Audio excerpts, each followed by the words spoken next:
Okay, so now we will be studying about power boats. Introduction. Power boats are driven by internal combustion engines and therefore known as motor boats. जिसमें manually आपको कुछ नहीं करना पड़ता, but सारी motor boats ही होती हैं जो इन्वॉल्व होती हैं. They may be classified as inboard or outboard according to the position of the motor. They also may be classified as fast, medium or slow. Types of power boats क्या है? Gemini crafts, ribs and GRP motorboats. Then we come to anchoring a boat. The length of the cable is normally 4 times the depth of water. हम एक boat को anchor कैसे करते हैं? हमने पहले केबल्स के बारे में पढ़ा, उससे एंकर होती है boat. The inboard end of the cable is secured to a towing bollard by taking 4 turns around the bollard and then seizing the inboard part to the outboard part. ठीक है. If a boat snatches at her cable in heavy seas, pay out as much as cable as possible for the cushioning effect. ठीक है. This is called anchoring the boat. Now, securing of a boat. Heavier boats will be secured alongside on the inner side.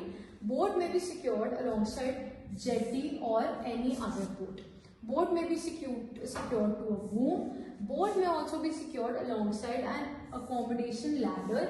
A boat may be secured to a wall. कैसे boat को हमने secure किया है, क्या क्या पढ़ा हमने? Alongside, on the inner side, jetty, boom, accommodation ladder or wall. Now, towing a boat. A lightly laden boat may be towed in calm weather by her painter, which should be made fast with 2 or 3 turns around her towing bollard. If no bollard is provided, a wooden bar should be passed through the bight of the painter and placed under 4 more most throats. A boat should never be towed direct from a stand ringboard because it puts an unfair strain. Strain मतलब बहुत ज़्यादा effort on the ringboard and stem. ठीक है, बहुत easy है, बस पढ़ के ही समझ आ जाता है कि क्या बात कर रहे हैं. Now we come down to the summary. Pulling orders में क्या होती है? Strip off your oars, shove off, give way, oars, hold water stroke, back together, easy, mind your oars, bow, boat your oars. ठीक है. Turning of boat हमने किससे पढ़ा? With rudder or with boats. And types of boats है Gemini crafts, ribs and GRP motorboats. Okay, I hope you understand all of this and all of this has to be learned very properly. Thank you.